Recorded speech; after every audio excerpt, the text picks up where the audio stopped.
کون ملک میں مثبت تبدیلی لا سکتا ہے؟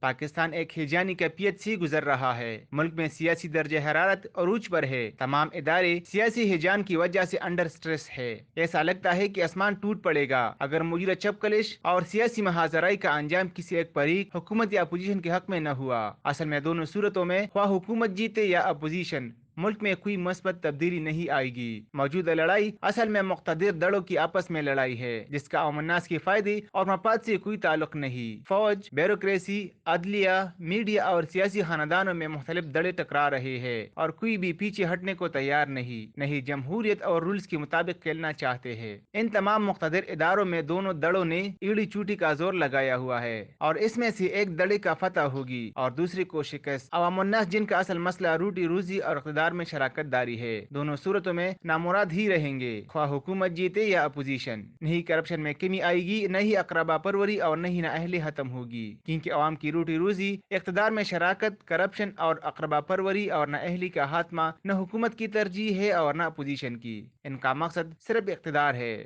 الائنس نیوز، اسلام آباد۔